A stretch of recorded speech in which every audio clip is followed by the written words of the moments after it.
Gloire à Dieu. Nous sommes très reconnaissants au Seigneur pour ce temps qu'il nous donne ensemble. Prions.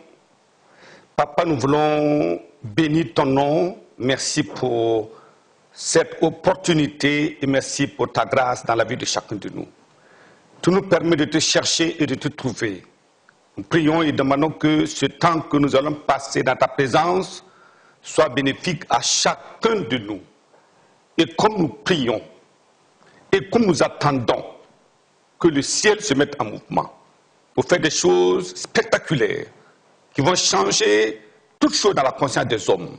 Nous te bénissons, Seigneur, parce que nous savons que tu es le Dieu qui écoute les prières. Et comme nous allons prier, je prie que les écluses des cieux s'ouvrent et que ta grâce abonde dans chaque vie pour une libération totale des captifs au nom de Jésus.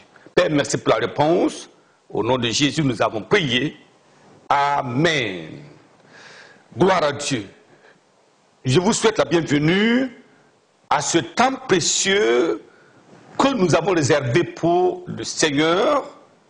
Et nous voulons considérer ce message intitulé « Le jour du terrassement des géants invisibles ». Le jour, le moment du terrassement des géants invisibles. Alors lisons dans 1 Samuel chapitre 17, le verset 23 et le verset 24. La Bible dit: tandis qu'il parlait avec eux, voici le Philistin de Gad, nommé Goliath, s'avança entre les deux armées, hors des rangs des Philistins. Il tint les mêmes discours que précédemment, et David les entendit. Voyez, Goliath, c'était un géant, mais il était visible. Il avait plus de 3 mètres de hauteur. Voyez, c'est un grand homme. C'est un géant, incomparable parmi les hommes. Alors, mais David était là aussi, mais David était tout petit, frêle. Vous voyez, il a lancé le défi. Donc nous voyons le défi, la frayeur, la capitulation, le déshonneur à Dieu et à l'armée d'Israël. Mais notez que l'Éternel des armées est son nom. C'est important. Quand nous disons l'Éternel des armées, c'est son nom. Ça veut dire quoi? Ça veut dire qu'il est le Dieu invincible, qui ne peut échouer. C'est lui qui déplace les montagnes et qui fait courber l'échine des ennemis. Et c'est pour cela nous devons nous souvenir de son nom grand et redoutable et nous lever pour que ces géants, visibles et invisibles, soient terrassés au nom de Jésus. Alors, voyez, heureusement, malgré la multitude de l'armée d'Israël, le chef de l'armée était là, Saül, le commandant de l'armée était là, et les autres combattants étaient là. Mais quand cet homme sortait, c'était la peur. Mais un jeune était venu. Je prie qu'il y ait David parmi nous en ces temps fâcheux au nom de Jésus. Regardez ce qui s'est passé. 1 Samuel chapitre 17, verset 49. Il dit là-bas, verset 49, il mit la gibecière, la met dans sa gibecière. Il prit une pierre et la lança avec sa fronde.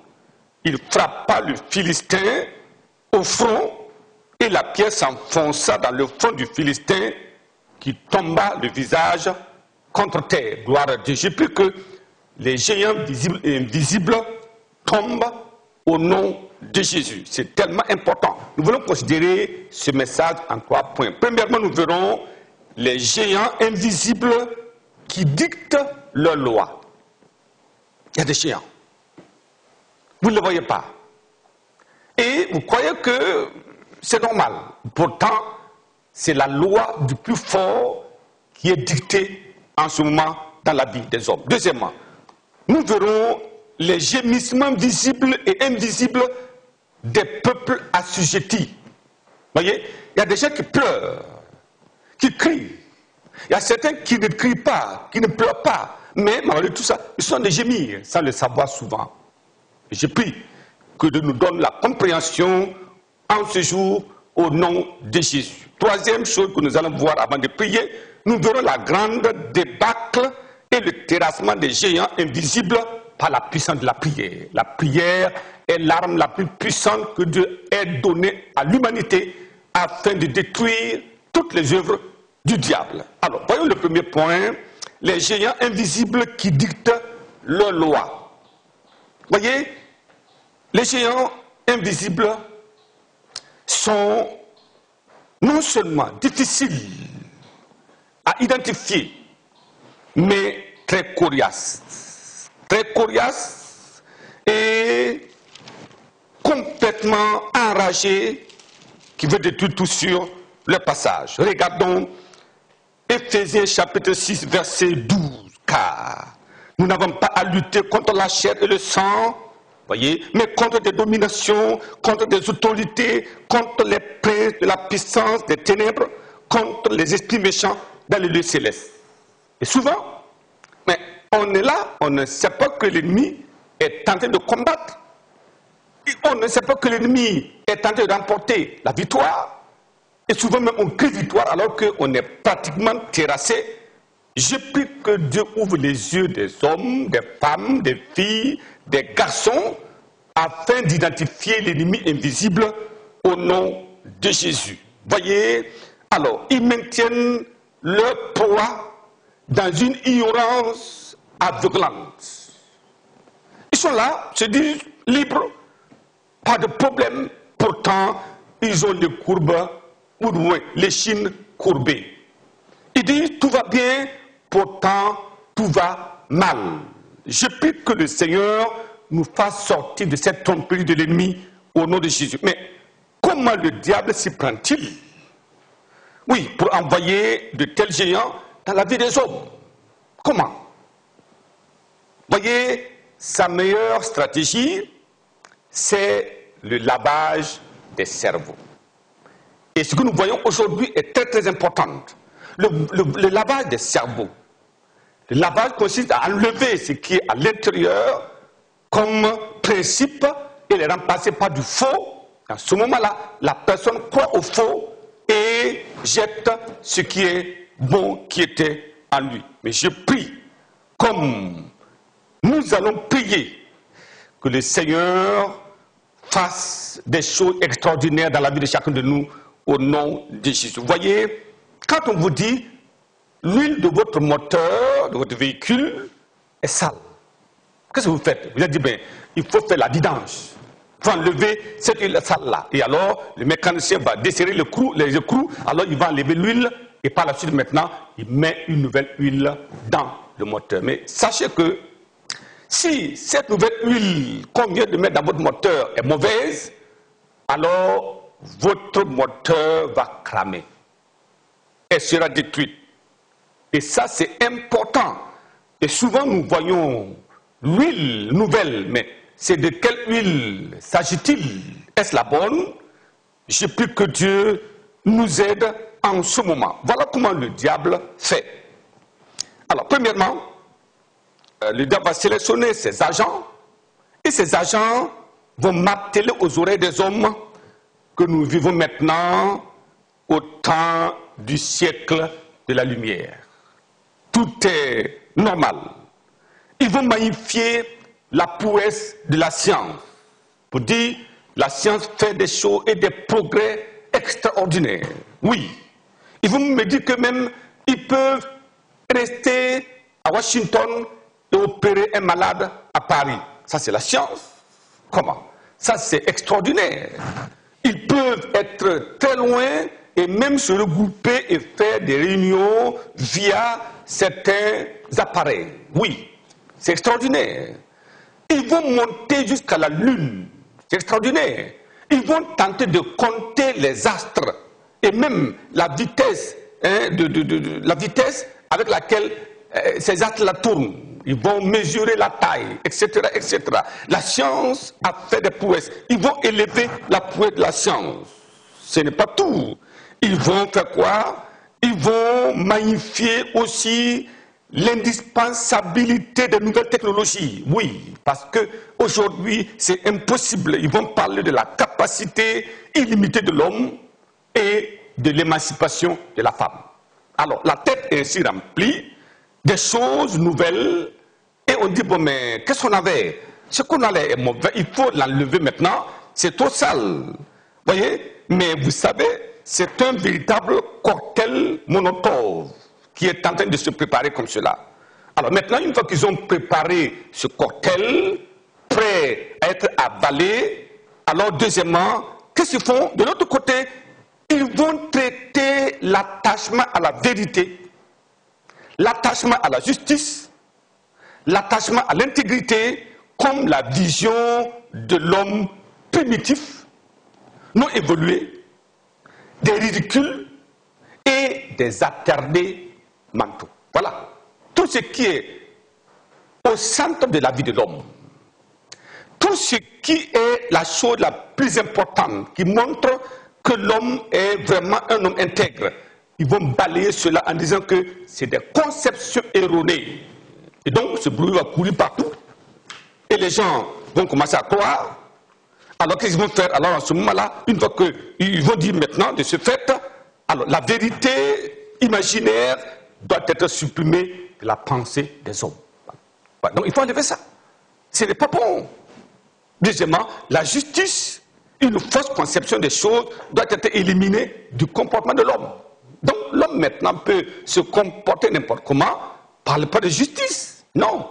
Troisièmement, alors l'intégrité, un pur mensonge, n'est que le fruit d'une imagination infertile de l'homme.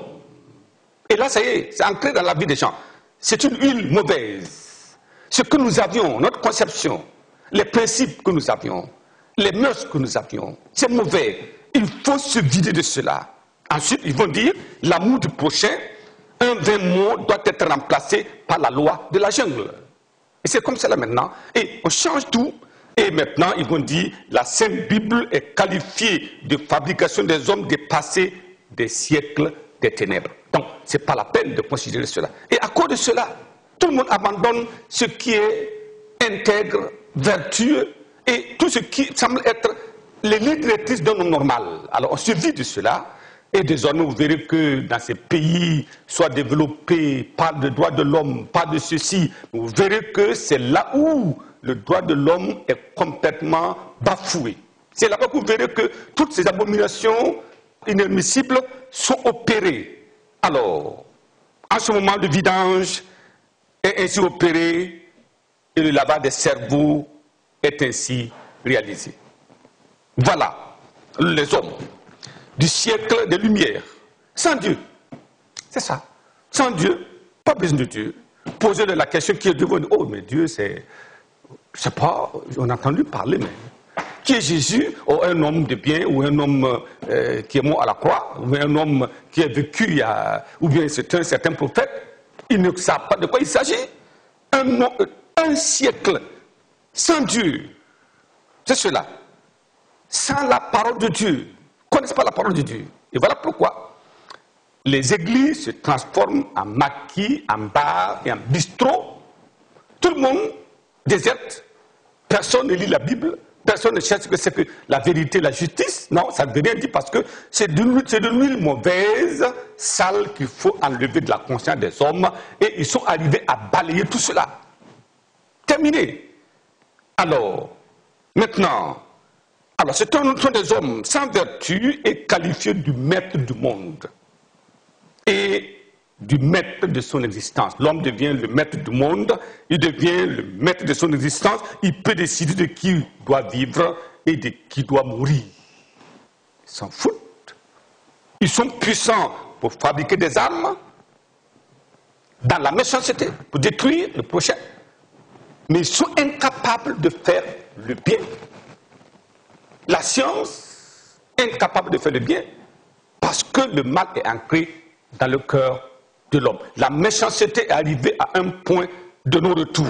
Voilà ce que l'homme est en ce moment, exactement comme la Bible nous le dit dans Romains chapitre 1, Romains chapitre 1, le verset 22 nous dit ceci, se vantant d'être sages, ils sont devenus fous. Voilà ce que la Bible dit, se vantant d'être sages, ils sont devenus fous. Alors, tous les mécanismes de captivation, de moulage, captivation parce qu'ils vont captiver la conscience des hommes, les concentrer sur quelque chose de faux. Le moulage, ils vont mouler la conscience des gens sur des choses irréalisables, anormales. Et le principe d'obsession, ils vont les amener à aimer des choses et ils deviennent obsédés de ces choses-là.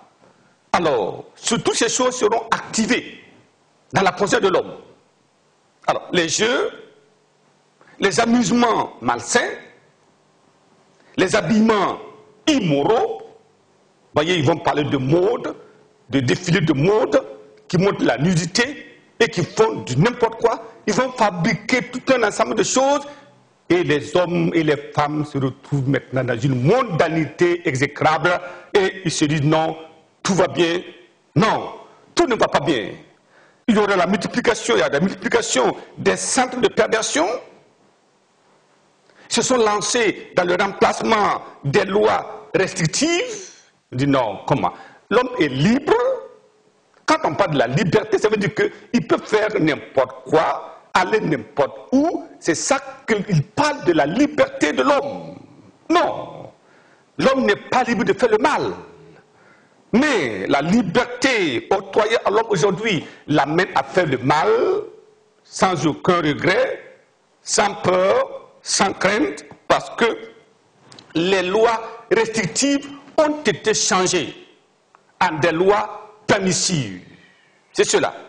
Alors, tout est mis en branle et le monde est en ébullition. Voilà ce que nous vivons aujourd'hui. En ce moment-là, les esprits dominateurs qui contrôlent les hommes, mais en réalité, ce sont des géants. C'est cela les géants. Quand le cerveau est lavé, quand on introduit des choses dans la tête de l'homme, et dans ses conceptions, et dans ses principes, tout est orienté autrement. Alors, ce sont des géants qui dominent sa vie, c'est des géants invisibles qui sont considérés comme la mode, il parle de la mode maintenant, ils vont considérer comme cela était ou est la vie de la haute classe, et ils vont parler des émancipés, pourtant, ils ne voient pas les ravages silencieux qui sont quotidiens. Je prie que Dieu nous ouvre les yeux pour qu'on comprenne. Quand on parle de géants, ce n'est pas ces grands géants, ces hommes qu'on voit visibles, ces grands soldats, non. Ils sont invisibles, mais ils sont ancrés, intégrés dans la conscience de l'homme, à telle manière que sa vie est transformée, son comportement a changé, sa compréhension des choses a changé, et il devient un homme anormal, se croyant être normal, téléguidé, contrôlé, partout. Je prie que Dieu nous aide. Donc vous voyez, en ce moment, tout est prêt. Le reniement de Dieu ou la falsification de la foi sont sans équivoque. Et l'avènement d'un gouvernement mondial est imminent. Voilà, maintenant, tout est préparé. Tel que la Bible nous l'a annoncé, tout est en préparation. Il dit qu'à ce moment, les sages doivent regarder et compter ces jours. Nous devons regarder et ne pas nous laisser emballer dans un mécanisme de lavage de cerveau et que même les chrétiens se laissent emballer, les leaders se laissent emballer. Non, nous devons nous relever et dire ça ne peut pas se faire ainsi. Mais quand est-ce les croyants vont-ils se réveiller pour terrasser ces géants qui détruisent tout sur le passage? Cela nous amène au deuxième point, les gémissements visibles et invisibles des peuples assujettis. Regardons dans Ésaïe. Ésaïe chapitre 42. Ésaïe chapitre 42, nous lisons le verset 19. Il dit là-bas, qui est aveugle? Sinon, mon serviteur, qui est aveugle? Il nous dit même au verset 18, sourd, écoutez, aveugle, regardez et voyez. Dieu est indigné Même son église ne voit plus. Ses prophètes ne voient plus. Les grands leaders ne voient plus. Il dit, mais sourds, écoutez quand même, aveugles, regardez et voyez. Dieu voudrait qu'on voit ce qui semble être invisible, parce que c'est de l'Esprit de Dieu qu'on peut discerner ces choses qui ravagent la terre. Il dit qu'il est aveugle, sinon mon serviteur, et sourd, sinon mon messager que j'envoie, qui est aveugle comme l'ami de Dieu. Vous voyez, ça, quand Dieu arrive à ce point, il croyait que nous allons voir, mais nous ne voyons pas. Il croyait que nous allons réagir, mais on ne réagit pas. Il dit, mais qui est aveugle comme l'ami de Dieu, aveugle comme le serviteur de l'Éternel. Il dit, tu as vu beaucoup de choses, mais tu n'es point pris garde. On a ouvert les oreilles, mais on n'a point entendu. C'est cela. L'Éternel a voulu, pour le bonheur d'Israël, publier une loi grande et magnifique. Oui, la loi de Dieu est grande, magnifique. Mais les gens sont en train de terrasser cette loi-là. Des mécanismes, des systèmes fabriqués par des hommes pour dessoucher les choses profondes que Dieu a placées afin de donner du bonheur à son peuple. Et tout est en branle aujourd'hui. Voyez, ne voyez-vous pas les gens qui meurent de faim alors que les surproductions considérables de l'autre côté sont jetées dans la mer ou brûlées? Pourquoi? Afin de conserver l'équilibre des prix. C'est cela.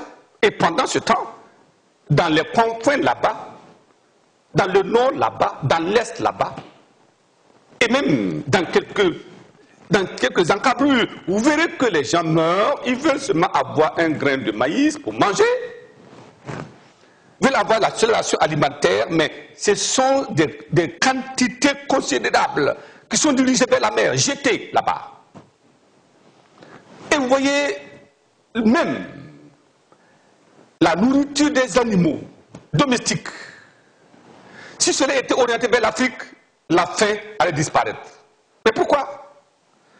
C'est cela, les hommes doivent comprendre pourquoi la lutte continue et semble sans fin. Non. Ne voyez-vous pas ces maladies coriaces qui déciment des multitudes? Est-ce que vous ne voyez pas ces médicaments et ces drogues qui sont fabriqués, envoyés, véhiculés dans nos rues, tuant nos enfants, tuant nos femmes? Ces principes de conception et de ceci, qui en fait, c'est pour labourer à l'intérieur, pour détruire les organes. Ne voyez-vous pas que les morts se multiplient? Ne voyez-vous pas des maladies, des siècles qui sont en train de se développer, que vous ne voyez pas ailleurs? Mais pourquoi ces maladies sont là? C'est la question. Qu'est-ce que nous mangeons? La nourriture même est empoisonnée. Les médicaments empoisonnés. Alors, c'est pour dire que nous avons besoin de lever les yeux et de regarder et de comprendre qu'un mécanisme est en train de se mettre en place parce que Dieu a été jeté, la loi de Dieu jetée. Il y a eu une vidange, un lavage de cerveau et les gens ont jeté l'essence de la vie pour aller prendre la vapeur de la vie. Je prie que nous comprenions cela pour revenir au Dieu vivant au nom de Jésus. Et que dites-vous de cette pandémie à coronavirus dont les décomptes macabres des morts en dit long?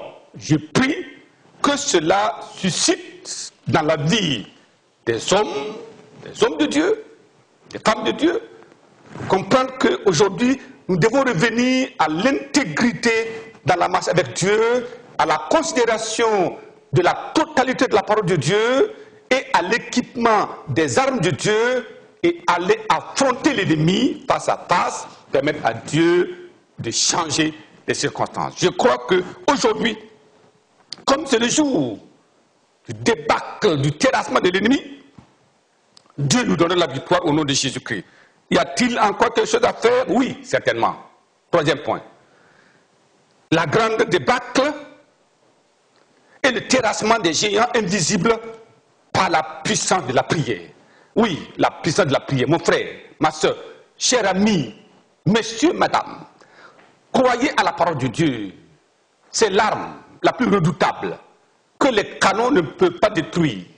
C'est l'arme la plus puissante qu'aucune nation sur la face de la terre ne peut contrer. C'est l'armée la plus puissante qui fait effrayer les géants, qui fait fuir les coriaces, qui terrassent maintenant les monstres de la vie. Je prie que nous puissions nous saisir de cette arme puissante de Dieu pour aller à l'encontre de ces géants invisibles et de remporter la victoire et permettre maintenant à ceux qui étaient aveuglés de recouvrir la vue, ceux-là qui étaient perdus d'être retrouvés, ceux-là qui avaient été abusés de revenir à la réalité, ceux qui avaient subi le lavage de cerveau, qui réintègrent maintenant les principes et les choses intègrent dans leur vie et que leur vie change au nom de Jésus. Une chose est certaine, l'ennemi est identifié. C'est cela. Les géants intégrés dans la conscience des hommes est évident. C'est ça. Ils sont intégrés. C'est l'ennemi là. Il n'est pas loin. C'est dans la conscience de l'homme, dans ses principes, dans sa façon de voir, dans sa façon de se conduire, dans sa façon de voir les choses se passer. C'est dedans. Je prie que ces géants qui contrôlent de l'intérieur les pensées, les motivations, les priorités, que ces choses soient identifiées et qu'en ce jour-là, que nous allons nous lever pour le combat, que ces géants tombent au nom de Jésus. La terre chancelle, elle vacille comme une cabane, elle va tomber bientôt. Dieu nous dit que ça va tomber. La terre va tomber. Avec bien sûr ces buildings faussement révélés comme étant l'ossature des choses, tout cela va tomber. Je prie que toutes les constructions dans la conscience des hommes s'écroulent avant que le monde ne tombe et que nous devenions au Dieu vivant pour recevoir de lui les grâces abondantes. Que nous reste-t-il à faire maintenant? C'est terrasser les géants et libérer les captifs avant qu'il ne soit trop tard. Lisons dans 2 Corinthiens chapitre 10. Et nous lisons le verset 4. Il dit car les armes. Nous avons les armes. C'est pour cela il nous dit, avant le tournoi dans Éphésiens chapitre 6, comme nous avons parlé des géants là-bas, des gens, des choses, des esprits invisibles, il nous a dit, au verset 10 maintenant, Éphésiens 6, verset 10, au reste, fortifiez-vous dans le Seigneur. Par sa force toute puissante, revêtez-vous de toutes les armes de Dieu, afin de pouvoir tenir ferme contre quoi? Les ruses. Voyez, il est rusé. Et les gens ne comprennent pas à quel moment ils remplacent le vrai par le faux. À quel moment ils remplacent le beau, ou du moins le beau par le vilain. À quel moment ils transforment la conscience de l'homme. Ils formatent la conscience et la mémoire de l'homme. Et l'homme est grippé, il ne peut plus bouger. Je prie que la puissance de la parole de Dieu dégrippe maintenant la conscience des hommes au nom de Jésus. Nous croyons en toute liberté dans sa parole que la puissance de Dieu va agir. Que nous prenons les armes de Dieu. Voici maintenant ce que dit la Bible. Car les armes avec lesquelles nous combattons ne sont pas charnelles, mais elles sont puissantes par la vertu de Dieu pour renverser les forteresses. Vous voyez, ce qui est conçu dans la conscience des hommes. Pour dire, oh non, n'aime pas que ça c'est bon, et les gens ont opté par le faux à la place du bon. Il dit non, pour renverser les forteresses, tout cela doit être renversé dans la vie des gens. Oui, nous renversons les raisonnements et toute hauteur qui s'élève contre la connaissance de Dieu. Et nous amenons toute pensée, vous voyez, les pensées captives. Les gens ne savent pas qu'ils sont dans la captivité. Vous les voyez marcher, vous les voyez s'habiller, mais ils sont dans la captivité. Vous les voyez parler, ils sont dans la captivité. Vous les voyez faire ceci, ils sont dans la captivité. Il dit toute pensée captive à l'obéissance de Christ. Et nous sommes prêts à punir toute désobéissance lorsque votre obéissance sera complète. J'ai pris que la puissance de Dieu vienne maintenant dans la vie de chacun de nous, comme nous allons maintenant prier. Parce que le temps est venu. Aujourd'hui, ce n'est pas des longues paroles, mais c'est le temps de la prière. Nous allons aller devant la face de Dieu pour dire, Seigneur, mais pourquoi cela? Seigneur, manifeste ta puissance. Pourquoi ces forces du mal ont eu raison des hommes? Pourquoi ils sont arrivés à anéantir, à détruire, à mettre de côté la parole, les principes bibliques. Comment sont-ils arrivés à détruire le principe des doctrines fondamentales de la loi de Dieu dans le cœur des hommes? Comment se fait-il qu'ils ont pu arracher les choses essentielles de la vie des hommes et les remplacer par des choses inutiles, le mensonge, la tromperie, pour amener les hommes, les femmes dans le feu de l'enfer? Aujourd'hui, je pense que ça va être la fin. Nous allons nous tenir debout et dire au Seigneur, aujourd'hui c'est aujourd'hui. C'est le temps de la prière. Dieu nous donnera le succès. Alléluia. La grâce abondante de Dieu nous sera donnée au nom de Jésus que nous prions maintenant.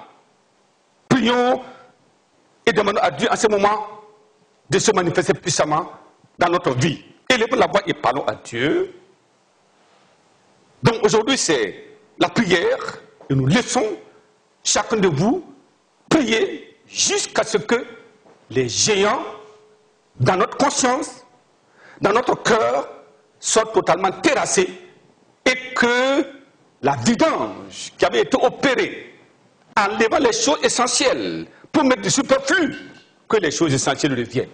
Que la grâce de Dieu remette de l'ordre dans la conscience et que l'homme revienne à lui-même et comprenne que les géants ont été là pour contrôler, mais Dieu est là pour le contrôler. Que le Seigneur soit au contrôle de notre vie, comme nous prions maintenant au nom de Jésus. Prions.